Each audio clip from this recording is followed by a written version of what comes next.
I want to draw your attention to two more books that will give more of a background of the presence of blacks in the Mediterranean world, the presence of black Africans in the Mediterranean world. Um, Dr. Frank Snowden, former professor of classics at Howard University, go HU, had written two really eye-opening books, in my opinion. I would say first, the Before Color Prejudice, the Ancient View of Blacks, and Blacks in Antiquity. These two books broaden my mind past the idea of Africans only being cotton pickers and tobacco cultivators. No. During the ancient Greco-Roman period, and actually before the ancient Greco-Roman period, Africans were always a part of every facet of society. Kings and queens, definitely. The 25th dynasty of Egypt, for example, that was the time of the Nubians ruling everything from present-day Sudan on up to the Levant region, what we now call Lebanon and Israel.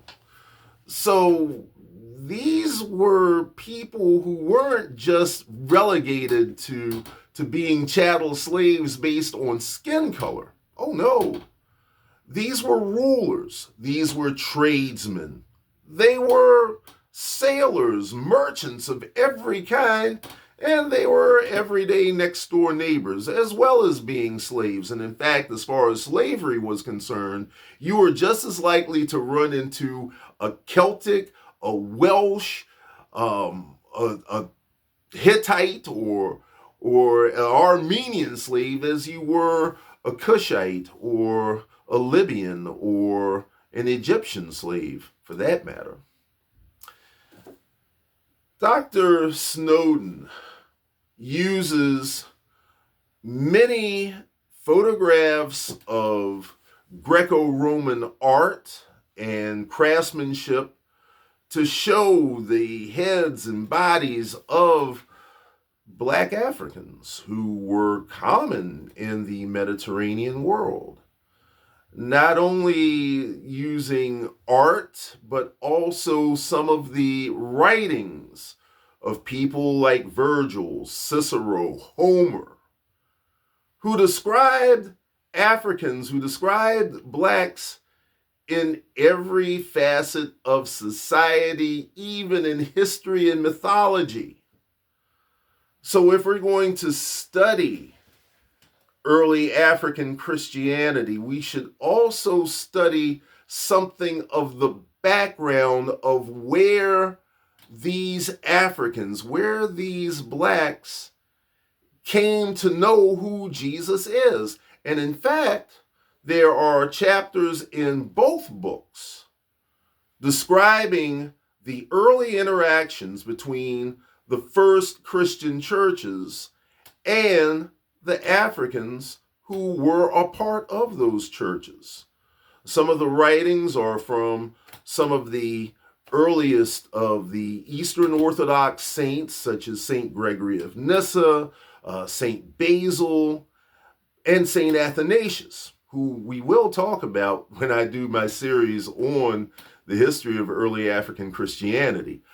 But the wonderful thing about these two books is that they open our eyes and open our minds to how universal the Mediterranean world was. Not only the pre-Greco-Roman era, but also the time of Alexander the Great, the time of Julius Caesar, on up to the pre-Byzantine Eastern Roman Empire.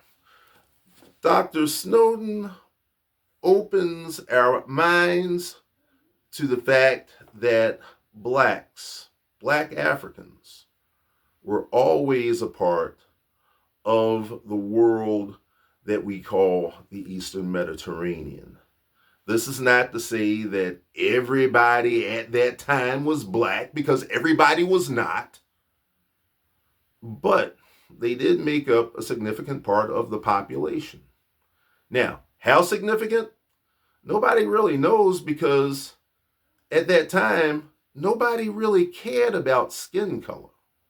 The only thing that made the difference between a citizen or a barbarian was the language that you spoke. If you spoke Latin or Greek, you were a citizen. If you couldn't speak Latin or Greek, you weren't a citizen.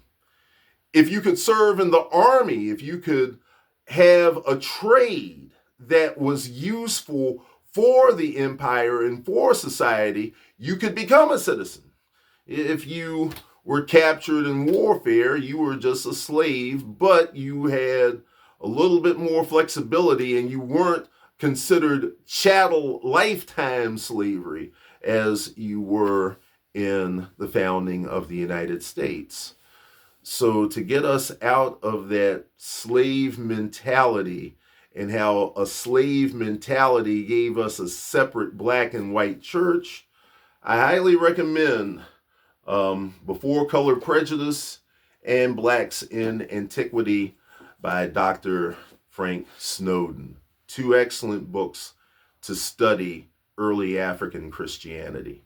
Thank you, and I'm going to do one more volume of this, and then maybe next week I'll get into something else. Have a good day.